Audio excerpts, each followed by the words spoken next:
Slender Man, stabber to be released. Despite state warnings.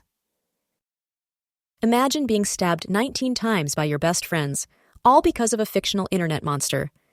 That's the horrifying reality Payton Leutner faced. Now, one of her attackers, Morgan Geyser, is set to be released, sparking outrage and raising serious questions about mental health, justice, and public safety. Give a like and subscribe. Leave a comment.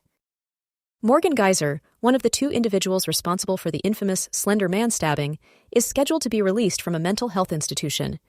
This decision has ignited a firestorm of controversy. Wisconsin state officials have voiced significant concerns regarding Geyser's release. They cite red flags that suggest she may still pose a risk to herself or others. Despite these concerns, a judge rejected a petition from the State Department of Health Services to keep Geyser institutionalized. The judge's decision has left many questioning the balance between rehabilitation and public safety. Geyser's defense team had previously attempted to secure her release, arguing that she no longer poses a threat. This release marks a significant turning point in a case that has captivated and horrified the nation. In 2014, the unthinkable happened. Morgan Geyser and Anissa Weier, both just 12 years old, lured their friend Payton Leutner to a wooded area under the pretense of playing hide-and-seek. Their motive was chilling, a belief in the fictional internet character known as Slender Man. They believed that by sacrificing Payton, they would protect their families from this imagined entity. Geyser carried out the horrific act, stabbing Leutner 19 times. The attack was brutal and seemingly without remorse. Miraculously, Leutner survived the attack. She crawled to a nearby road where she was discovered by a cyclist who called for help. Geyser pleaded guilty to attempted first-degree intentional homicide in 2017. However, she claimed she was not responsible for her actions due to mental illness. Her defense argued that she was suffering from a mental defect that impaired her ability to understand the wrongfulness of her actions. This is a crucial element in determining criminal responsibility. The court ultimately found Geyser not guilty by reason of mental defect. This meant she was committed to a mental institution rather than prison. The standard for being found mentally ill as the cause of a crime is high. It requires demonstrating that an identifiable mental illness significantly impacted the individual's ability to understand the wrongfulness of their actions. The state's opposition to Geyser's release stems from concerns about her continued interest in violent themes. These concerns were presented as evidence of potential danger. One specific concern was Geyser's relationship with a collector of murder memorabilia. This association raised questions about her fascination with violence and death. Another red flag cited by prosecutors was Geyser's reading of a violent book titled Rent Boy. This further fueled concerns about her potential for dangerous behavior. Prosecutors argued that these factors, taken together, indicated a potential danger to the community. They believed Geyser's release would be premature and risky. Geyser reportedly only disclosed information about these interests when confronted by her care team.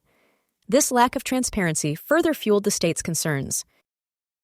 Defense attorney Tony Cotton strongly refuted the state's claims. He argued that the concerns were overblown and misrepresented. Cotton pointed out that Geyser's care team was fully aware of the collector's visits. They had approved these interactions as part of her therapy. He also stated that Geyser only read books that were permitted by her care team.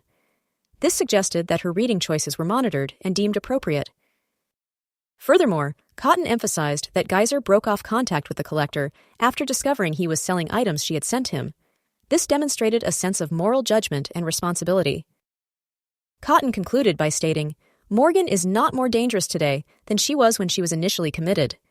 He argued that she had made significant progress in her treatment. Dr. Gail Saltz, a renowned psychiatrist, offered her expert opinion on the case. She explained that an interest in violent material can often be attributed to morbid curiosity.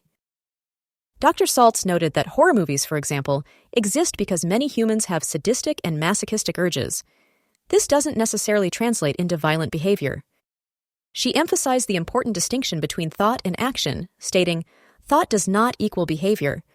Just because someone is interested in violent themes doesn't mean they will act on those thoughts."